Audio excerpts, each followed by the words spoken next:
साधारण चित्र नहीं, ये विरासत की रेखाएं हैं, ये रंग और इनसे निकलती संवेदनाएं। मिथिला पेंटिंग, जिसे मधुबनी कला के नाम से भी जाना जाता है, आज दुनिया के कोने कोने में सराही जाती है। लेकिन सवाल ये है कि क्या ये कला आज भी उसी आत्मा के साथ जिंदा है जिस आत्मा से कभी गांव की औरतों ने इसे जन्म दिया था, या सिर्फ बाजार का एक डिजाइन बनकर के रह गई है। बिहार के मिथिलांचल क्षेत्र से निकली ये पेंटिंग परंपरा की सबसे जीवंत अभिव्यक्ति थी। शादी ब्याह, पूजा पाठ, खेती बाड़ी, हर अवसर पर महिलाएं दीवारों और आंगनों पर पेंटिंग बनाती थी। प्राकृतिक रंग, गोबर लेपती थी दीवारें और बिना किसी स्केचिंग के बनाए गए देवी देवताओं और लोक कथाओं के चित्र। यही थी असली मधुबनी। लेकिन आज ये कला दीवारों से उतरकर कागज, कैनवास, कपड़े और कॉर्पोरेट गिफ्ट आइटम्स में बदल चुकी है।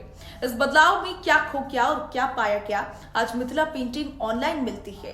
ई कॉमर्स वेबसाइट पर सैकड़ों डिजाइन्स मिलेंगे। बड़े बड़े ब्रांड्स इसे अपने प्रोजेक्ट्स पर छाप रखेंगे।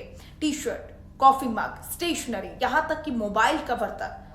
पर क्या ये वही पेंटिंग है जो एक गांव की महिला ने अपनी जीवन की कथा कहने के लिए बनाई थी? कमर्शियलाइजेशन ने पेंटिंग को एक प्रोडक्ट बना दिया है। सादगी, भावनाएं और पारंपरिक सच्चाई की जगह अब डिजाइन एलिमेंट ने ले ली है। दरभंगा, मधुबनी और समस्तीपुर जैसे जिलों में कभी हर घर में मिथिला की पेंटिंग होती थी। आज वही कलाकार काम की तलाश में दर दर भटक रहे हैं। कई को तो ये भी समझ नहीं आता कि उनकी बनाई कला को अब कौन खरीदता है, कौन इस्तेमाल करता है।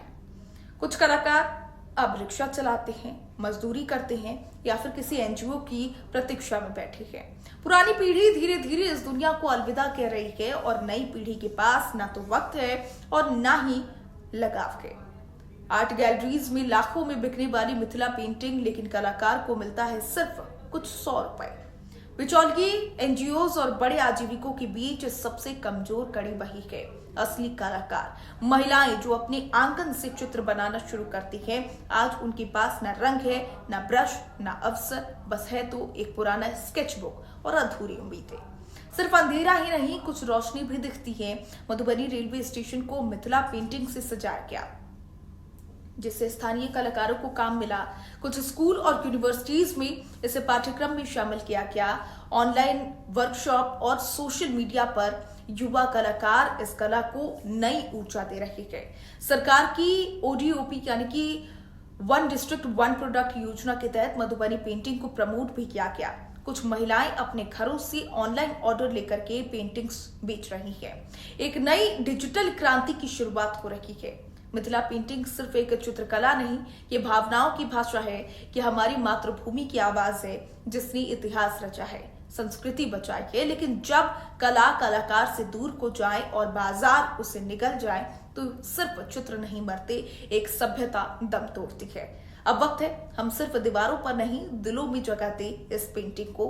बाजार में बिके लेकिन कलाकार को उसका हक भी मिले, और सबसे जरूरी, कला की आत्मा ना मरे, मिथिला पेंटिंग बची रखे। लेकिन क्या जिंदा है? ये सवाल हर उस इंसान को पूछना चाहिए जो किसी लोक कला की कीमत सिर्फ डिजाइन में आंक करता है। नमस्कार।